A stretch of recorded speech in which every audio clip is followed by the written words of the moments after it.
बच्चों को समोसा खाने का बड़ा मन है, कब से कह रहे थे। उस समोसे वाले से पूछती हूँ।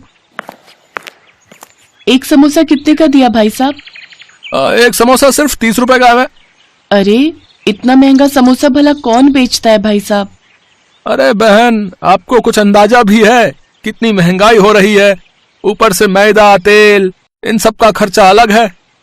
देखो भाई साहब, आपने 10 में देना हो तो दो, नहीं तो इतना महंगा मैं नहीं ले सकती।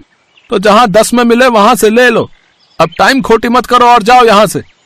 हाँ हाँ जाती हूँ, अच्छी लूट मचा रखी है तुम लोगों ने। गीता बिना समोसा लिए वहां से चली जाती है। फिर वो खेत में किसान के पास जाती है।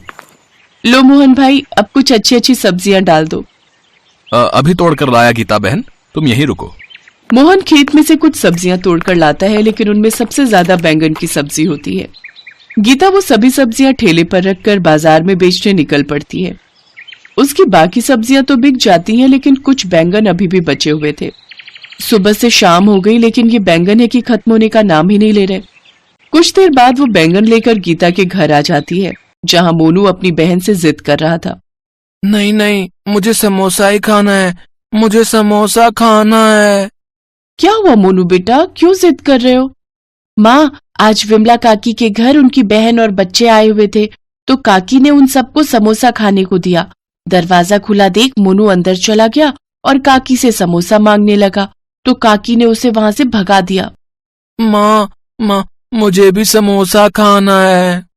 गरीब गीता जब अपने छोटे बच्चों को समोसे के लिए तरसते हुए देखती है तो उसे बहुत बुरा लगता है। तभी उन बैंगन को देख उसे एक आइडिया आता है। क्यों ना इन बैंगन का भरता मसाला बनाकर और रोटी की गोली में ही भर के उनके समोसे बना दूं। गीता जल्दी से भरता बनाकर तैयार कर लेती है, फिर उसे तेल में भरकर अपने बेटे मोनू को खाने को देती है। ये ले मोनू, बैंगन का समोसा खाओ। बैंगन का समोसा बहुत ही करारा और क्रिस्पी बना हुआ था। मोनू को वो समोसा बहुत ही स्वादिष्ट लगता है और वो उसे पूरा खा जाता है।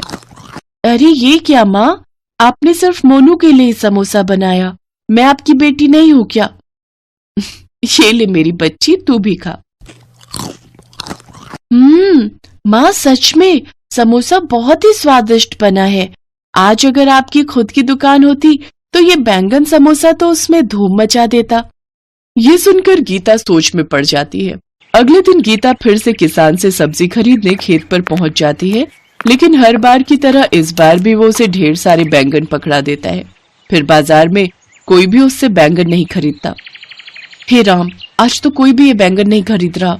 अब मैं क्या करूंगी? मकान का किराया देना है, साथ ही बच्चों के स्कूल की फीस भी देनी है।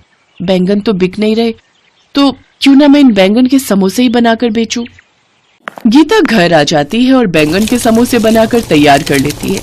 फिर एक टोकरी में भरकर समोसे बेचने के लिए बाजार में खड़ी हो जाती है। तभी विमला काकी उसके पास आती है। ओ गीता, तूने बैंगन बेचने छोड़कर अब क्या बैंगन के समोसे बेचने शुरू कर दिए? वैसे खुशबू तो बड़ी ही अच्छी आ रही है समोसों की, जरा लगा तो एक समोसा। हाँ काकी, अभी लो। वाह वाह वाह, क्या स्वाद है। क्या क्रिस्पी और मजेदार समोसे बनाए हैं तूने गीता, तूने तो कमाल कर दिया। 2 प्लेट और लगा तो। विमला काकी जी भरकर समोसे खाती है। अच्छा बता, कितने पैसे हुए मेरे? पैसे? वो पैसे, बैंगन का समोसा है तो 10 रुपए। हाँ 10 रुपए समोसा है काकी, तो आपके 3 समोसे के हो गए 30 रुपए। अच्छा, ये ले, बैंगन समोसे में भी दम, ऊपर से दाम भी कम। वाह वाह वाह। विमला काकी वहां से चली जाती है, जिसके बाद बैंगन के समोसों की खुशबू से काफी लोग उसके पास आ जाते हैं और बैंगन का समोसा मांगने लगते हैं। बस आप सब थोड़ा सा सब्र कीजिए, फिर आप सबको बैंगन का समोसा जरूर मिलेगा। बस लाइन लगाकर लग जाइए। कुछ ही देर में उसकी अच्छी कमाई हो गई, लेकिन इतने सब समोसे बनने के बाद भी उसके बैंगन खत्म होने का नाम ही नहीं ले रहे थे। अरे, इतने समोसे बनने के बाद भी ये बैंगन खत्म नहीं हो रहे, ये तो अभी भी उतने ही है। तभी उनमें से एक बैंगन बोल पड़ता है। क्योंकि मैं एक जादुई बैंगन हूँ, मैं बारिश के साथ परीलोक की सब्जियों में से बहकर आ गया था और उस किसान के खेत में गिर गया था। उसने मुझे बाकी सब्जियों के साथ तुम्हारे झोले में डाल दिया था। मैंने देखा कि तुम बड़ी ही परेशान हो, इसलिए जब तुमने बैंगन का समोसा बनाया तो मैंने अपना जादू उसमें डाल दिया। अब तुम्हारे ये बैंगन कभी खत्म नहीं होंगे। अब तुम जी भरकर इनसे समोसे बनाकर बेचो। अब से तुम्हारी सारी परेशानियां खत्म। तुम्हारा बहुत बहुत शुक्रिया। उस दिन के बाद से गीता की सारी परेशानियां खत्म हो गई। गंगा एक कोठी में रोटी बनाने का काम करती थी।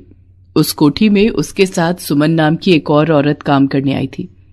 कोठी में हर सदस्य गंगा के खाने की बहुत तारीफ करता था। सबको गंगा के हाथ का खाना बहुत पसंद था। गंगा को पता था कौन किस स्वाद का खाता है, इसलिए वो सबके हिसाब से बनाती थी। गंगा, सारा खाना बना लिया क्या? मेहमान बस आने ही वाले हैं। जी मालकिन, सारा खाना तैयार है, बस टेबल पर लगा ही रही थी। सुमन, तू वहां खड़ी खड़ी क्या देख रही है? गंगा को खाना बनाते समय देखती रह कर, वरना सीखेगी कैसे? हाँ, मैंने सब समझ लिया है मालकिन। सुमन जब से काम पर आई थी गंगा से चिढ़ती थी। मालकिन जब भी गंगा की तारीफ करती वो जल भुन जाती थी।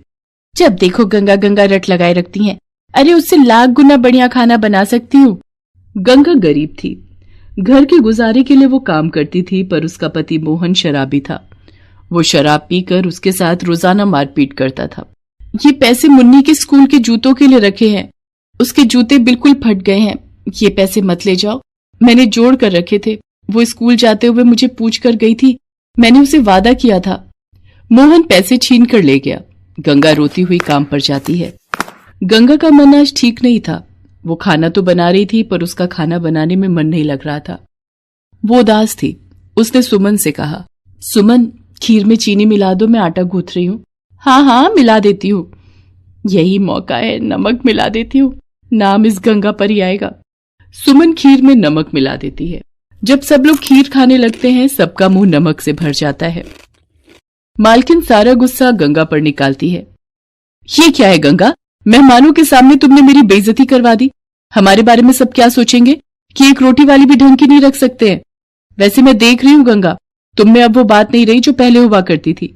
अब तो तुम निपटाने वाले काम करती हो। ऐसा है ना, तुम अपना हिसाब कर लो। सुमन तुमसे अच्छा खाना बनाने लगी है, और वैसे भी मेरे पास इतने पैसे नहीं है कि मैं 2-2 रोटी वालियों को तनख्वाह दे सकूं, इसलिए तुम अपना काम कहीं और ढूंढ लो। मालकिन, मैंने नमक नहीं मिलाया, मैंने तो सुमन से कहा था कि चीनी मिला दे। हाँ, कितना झूठ बोल रही हो गंगा दीदी। तुम्हें पता है कि सब्जियों में नमक और मीठे में चीनी तुम अपने हाथों से डालती हो।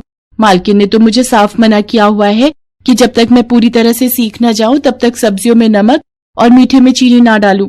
देख रही हो मालकिन, अगर ऐसी बात है तो मैं यहाँ से चली जाती हूँ। आप इसी गंगा से काम करवा लो। रुक सुमन, तुझे कहीं जाने की जरूरत नहीं है। गंगा, ये इस महीने के बचे हुए पैसे लो और जाओ। सुमन ने चालाकी से गंगा को नौकरी से निकलवा दिया।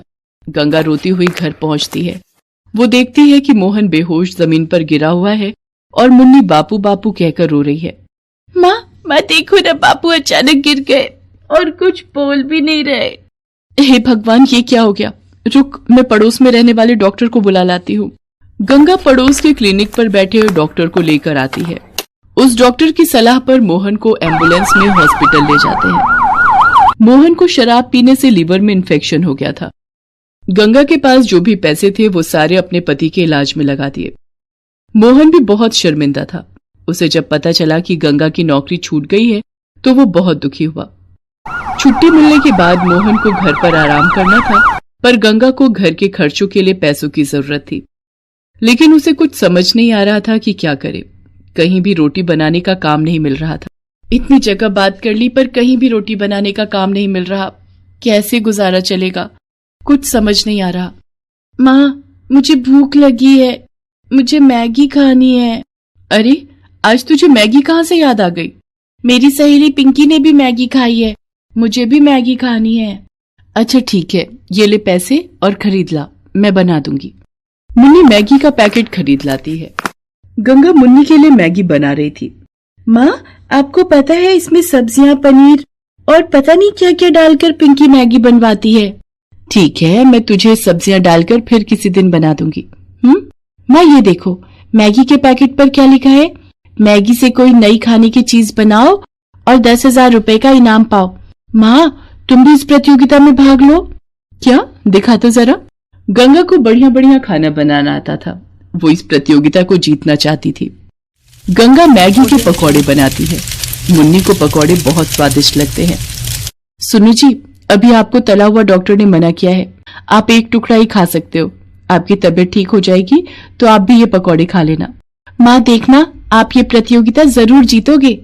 गंगा उस जगह पर पहुंचती है जहां पर मैगी से बनी चीजों की प्रतियोगिता का कार्यक्रम चल रहा था। सबने गंगा के बनाए मैगी के पकौड़ों की बहुत तारीफ की और गंगा 10,000 रुपए का इनाम जीत गई। गंगा ने उन पैसों से मैगी के पकौड़ों का ठेला लगा लिया। उसे एक रोजगार मिल गया था। उसके ठेले पर काफी भीड़ लगी रहती थी। लोगों को मैगी के पकौड़े बहुत पसंद आते थे। धीरे धीरे गंगा का मैगी के पकौड़े का ठेला चल पड़ा। मोहन की तबीयत में भी सुधार हो गया था। उसने शराब पीना बिल्कुल छोड़ दिया। अब वो भी ठेले पर गंगा के साथ उसकी मदद करता था। एक दिन गंगा के ठेले पर उसकी मालकिन, जिसके घर वो रोटी बनाने का काम करती थी, वो आई। मैं तो तुम्हें दोबारा काम पर बुलाने आई थी, पर आज तुम्हारी मेहनत और तरक्की देखकर मैं बहुत खुश हूँ। गंगा, मुझे माफ कर दो। सुमन बहुत गलत निकली। मेरे घर से बहुत सारा कैश और जेवर चुराकर वो भाग गई थी। पुलिस ने उसे पकड़ लिया है और उसने मुझे ये भी बताया कि तुम्हें काम से निकलवाने में उसी का हाथ था। कोई बात नहीं मालकिन, आपका बड़ा नुकसान होने से बच गया, ये अच्छी बात है। पर आगे से आप जब भी किसी को अपने घर काम पर रखो तो उसकी अच्छे से जांच पड़ताल जरूर करना, क्योंकि हर कोई गंगा की तरह नहीं होता। मालकिन की आंखों में शर्मिंदगी थी। वो वहां से चली गई। गंगा अपनी छोटी सी दुनिया में खुश थी।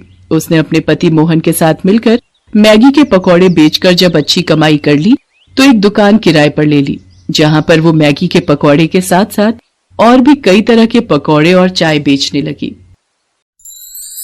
Thanks for watching.